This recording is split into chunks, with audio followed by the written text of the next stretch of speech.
అందరికీ నమస్కారం. నా పేరు డాక్టర్ శైలజాదేవి. ఓటర్ మహాశయులకి ఒక సూచన.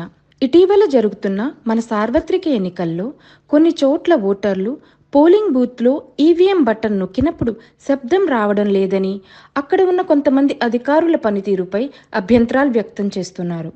మే 13న మనకు అలాంటివి జరగకుండా ఓటు వేయాలంటే పాటించవలసిన జాగ్రత్తలు. మనం పోలింగ్ బూత్కి వెళ్ళినప్పుడు అక్కడ 3 అధికారులు ఉంటారు. మొదటి అధికారి మన వివరాలను పరిశీలించి మనకి ఒక స్లిప్ ఇస్తారు. రెండో వారు మన చేత సంతకం పెట్టించుకుంటారు. మూడో అధికారి మన చేతి వేలికి ఇంక్ మార్క్ వేస్తారు.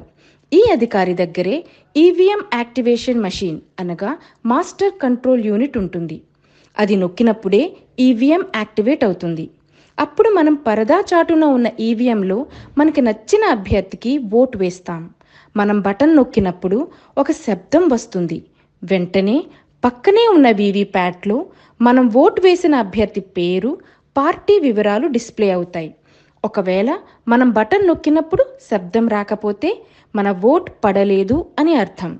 ఆ మూడో అధికారి EVM monitor control unit activate చేయలేదు అని అర్థం. మనం వెంటనే ప్రశ్నించాలి. ఇది కూడా రిగ్గింగ్లో ఒక భాగమే. వృద్ధులు, కొత్త ఓటర్లు ఇది గమనించకుండా పోలింగ్ బూత్ నుండి వెళ్ళిపోతారు. తర్వాత బూత్లో ఉన్నవారు మన ఓట్ని మిస్యూజ్ చేస్తారు. వాళ్ళకి నచ్చిన వాళ్ళకి వేసుకుంటారు. గమనించగలరు. ఓటు వేయడం మన హక్కు, అది బాధ్యత. అది జాగ్రత్తగా నిర్వర్తిద్దాం. ప్రజాస్వామ్యాన్ని కాపాడుదాం. జై హింద్.